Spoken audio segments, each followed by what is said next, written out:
எதிலும் துரிதமாகவும் வேகமாகவும் செயல்படக்கூடிய மேசராசி அன்பர்களே, இதுவரை ஜென்மஸ்தானமான ராசியில் இருந்து வந்த குரு பகவான் சித்திரை மாதம் 18ஆம் நாள் முதல் ராசிக்கு தனஸ்தானமான 2ஆம் வீட்டில் சஞ்சாரம் செய்ய இருக்கின்றார்.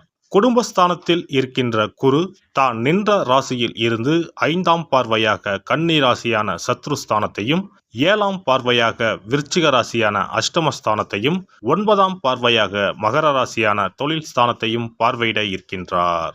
குரு 5ஆம் பார்வையாக சத்ருஸ்தானத்தை பார்ப்பதினால் வழக்கு பிரச்சனைகள் சாதகமாக அமையும். விரோதிகளும் நண்பர்கள் ஆவார்கள். எதிர்பாராத சில வரவுகள் உண்டாகும். பூர்வீக சொத்துக்களின் வழியில் லாபம் மேம்படும். மறைமுகமாக இருந்து வந்த போட்டிகளை வெற்றி கொள்வீர்கள். சிந்தனைகளில் இருந்து வந்த குழப்பம் விலகி தெளிவு பிறக்கும். கடன் சார்ந்த செயல்களில் விழிப்புணர்வுடன் இருக்கவும். எதிராக செயல்பட்டவர்கள் விலகிச் செல்வார்கள். குரு பகவான் 7ஆம் பார்வையாக அஷ்டமஸ்தானத்தை பார்ப்பதினால் தூரத்து உறவினர்களின் வருகை உண்டாகும்.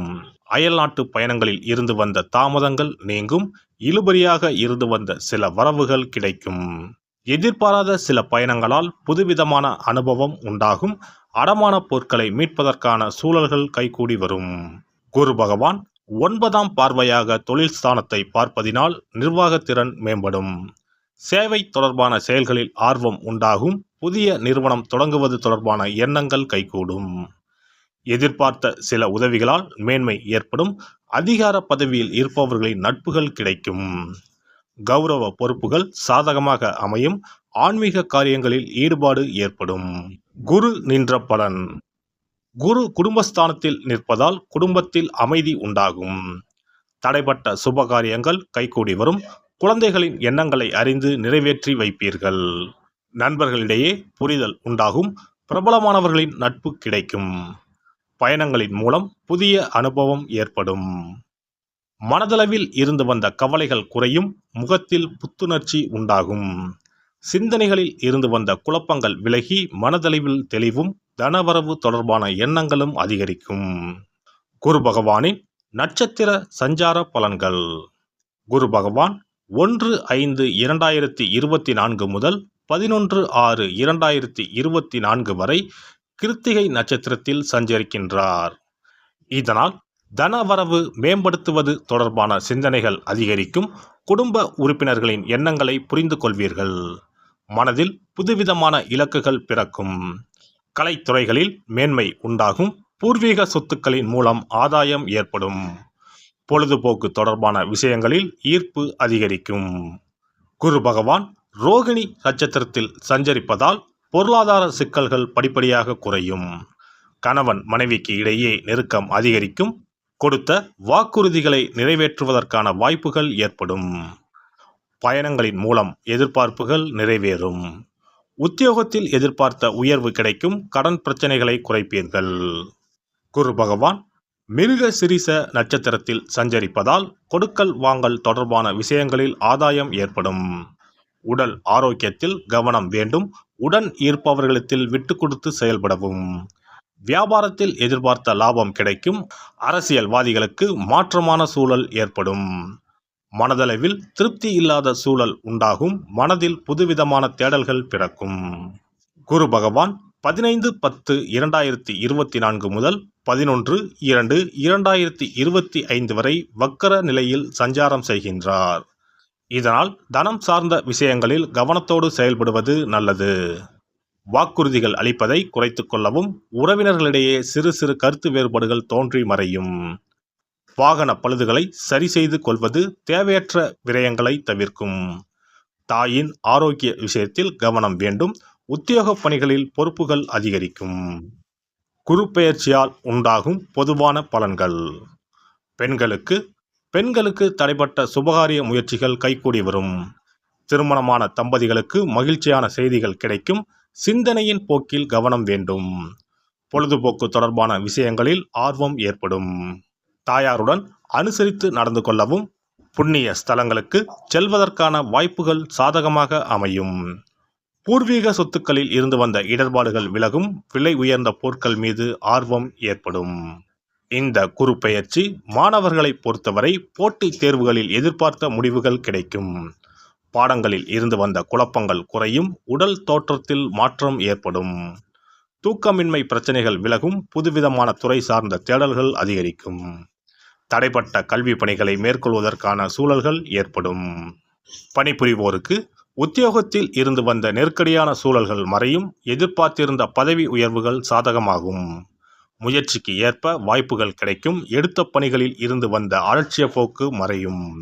சக ஊழியர்களிடத்தில் உங்கள் மீதான மதிப்புகள் மாறுபடும், பணி நிமித்தமான சில பயணங்கள் கைகூடும். வியாபாரிகள் வியாபாரத்தில் புதிய வியூகங்களை அமைத்து செயல்படுவீர்கள், சந்தை நிலவரங்களை அறிந்து முதலீடுகளை மேற்கொள்ளவும்.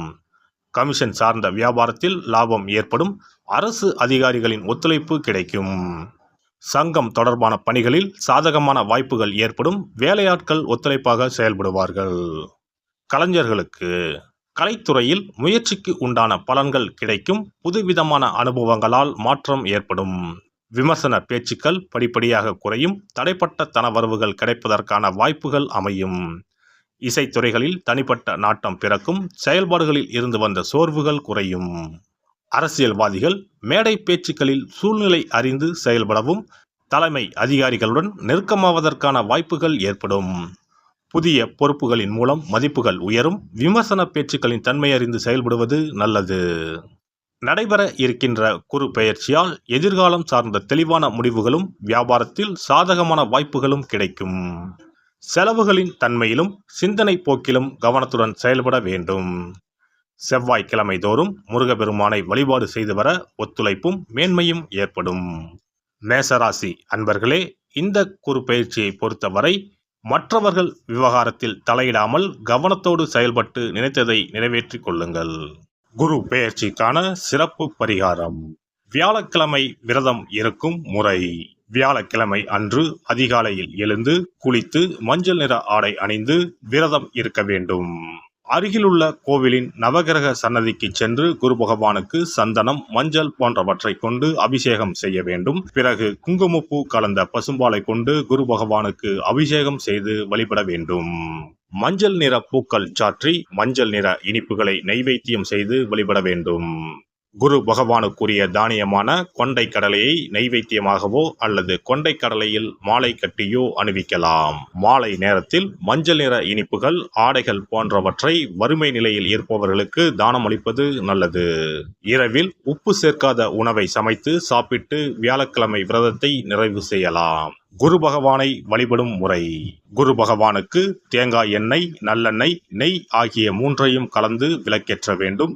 குரு பகவானுக்கு ஏற்றப்படும் விளக்குகளின் எண்ணிக்கை 11 அல்லது 21 இருப்பது சிறந்தது.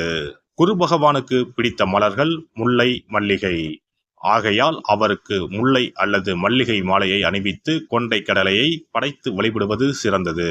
குரு பகவானுக்குரிய வளர்பிறை வியாழக்கிழமை விரதத்தை முறையாக மேற்கொள்பவர்களுக்கு வாழ்வில் பல யோகங்கள் ஏற்படும்.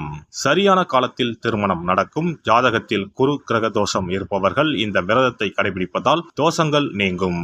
தொழில் வியாபாரங்களில் சரியான வருமானங்கள் இல்லாதவர்கள், குடும்ப பொருளாதார நிலை சிறப்பாக இல்லாதவர்கள் இந்த விரதத்தை மேற்கொள்வதால் குரு பகவானின் அருள் கிடைக்கப்பெற்று தொழில் வியாபாரங்களில் செல்வ வளம் பெருகும். மேலும் எதிர்பாராத சிறந்த வாழ்க்கை உண்டாகும்.